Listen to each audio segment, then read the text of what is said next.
Hello everyone. Did you miss me? Because I missed you. It's Sam here with Tom, of course.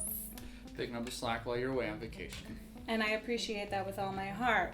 And we also have a very special, very sinister addition to the Haunted Hangover crew. Ladies and gentlemen, drum roll please. It's Howard! Hello, everybody. And Howard had an awesome idea for this episode tonight. Show him what it is. Halloween. Whoa! Samania. Boardgamia. This is in the script. What is it? Okay, didn't expect that. But let's get spooky together. This is Haunted Hangover.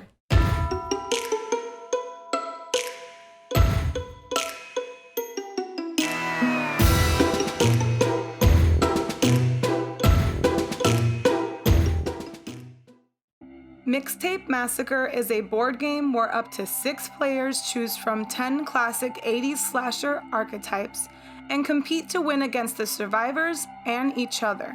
Fully immerse yourself into tall oaks where players take turns rolling die with hopes to gain entry to several familiar locations in which they then must outlive the living. With action cards of radical 80s pop culture references and other gruesome scenarios, Mixtape Massacre is promised to show you a killer time. But this game is not only intended to trap your victims. Land within the same space of another slasher and prepare for an imaginative quarrel that didn't make it to theaters. The game has proven to be such a success and is currently out of stock, but keep an eye out for its return this fall of 2019. All right, we're all done for the night with Mixtape Massacre. Definitely a unique game, something I've never played before. So we're gonna go over the objective first and foremost. Tom. The objective of the game is to survive and or collect 10 souvenirs that you gather throughout the game as you go from location to location in different horror scenarios where you reenact murder scenes and battle other monsters along the way. You are not the survivors, you are in fact the killers. And that is drawn from many iconic serial killers and other, 80s archetypes. Exactly. We're going to tell you just briefly who our characters were and what their abilities are. Every time you are assigned a character, you are given a token, a special ability, a special power. You whip out whenever you want. You're only able to use it once. And it's pretty relevant to what the character actually is or does or is famous for. So, Courtney, who are you? So I was Sarah, the generic ring-possessed grudge girl, and my special ability was at some point to cast a spell on everybody and take a life point from everybody. Blasphemy. I was Smiley. Some of these ability names are Which was the clown, the generic evil Pennywise. Clown, yeah. So my ability is called the Last Laugh, and basically, if I was in a brawl situation with somebody. So that's when you meet on the same marker or off a marker of another player. Right. I have the ability to make them lose a health point and go back to start. One of That's... these powers is called putting baby in a corner, which anytime they reference that. Patty Swayze or Dirty Dancing, I'm all about it. So Amazing. Love that. Mine was the Freddy Krueger knockoff, Nightmare. Risky Business. Risky Business. Yes. Risky Business was the name of his ability. The ability is target any one player on the board, and for every knife you successfully roll, the player chosen loses one life. So I picked Dave, only having one life at the time. And I said, if I should get one knife, he's out. That's an amazing That's one. a big one. You get 3. They have 6 Sorry, lives.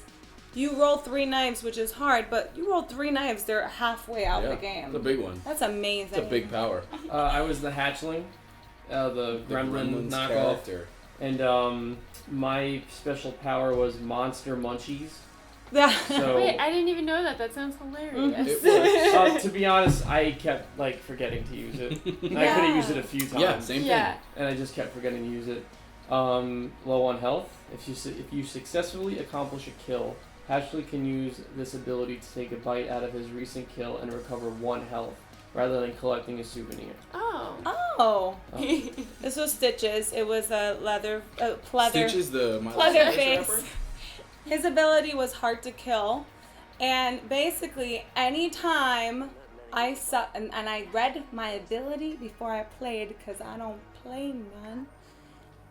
Anytime I suffer a death, I can revive myself by 3. Basically, you can shoot me, stab me 6 times, and I'm gonna come back 3 times. The actual like board itself is stereotypical locations from just about every 80s horror movie you've ever seen, and that's a hospital, a cemetery, a lake. What other lake is there? You already know. Like the board itself is very reminiscent of Clue. You're trying to get from one location to another. But what it does is it amps it up by introducing these random chaotic elements where you can land on a cassette tape, and that doesn't always mean a good thing. It can mean you just lost 2 lives.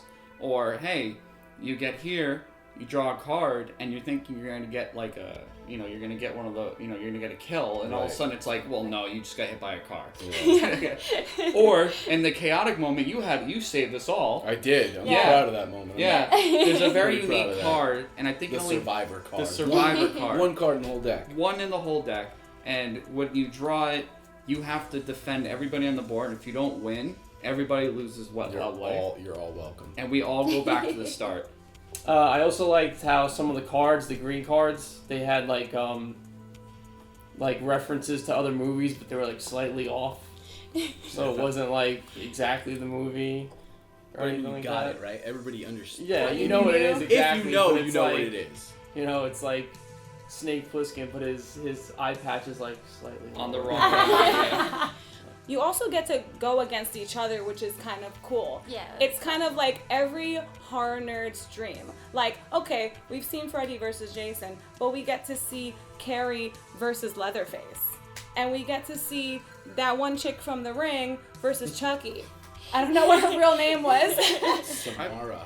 I think what was really exciting about the board, and I don't think that they do enough of, is the little like moments where things can happen. Like where the VHS tapes are, the cassette tapes, and different things can happen. Because the most exciting thing that happened ended up in my character dying, where we all had to participate in something. Yeah. I wanted to see more of that, like more things where everybody suddenly has to do something. I wanted to see more things like that, or there are more spots where like more brawls, more events. Yeah. I think that would have been really fun. I feel like the next time we play this, it'll go much quicker because we now know. Because we have a better idea. So there is a hurdle to get over for beginnings, and I think that's the only con I can think of is for a beginner to fully grasp everything. It's gonna take some time. Yeah. Exactly. But once you get into it and you start realizing like, oh, my character has an ability and this card I can draw it at any time. I think the game would have benefited from another dice. Like when you roll, instead of just like 6, if there was 12 moves.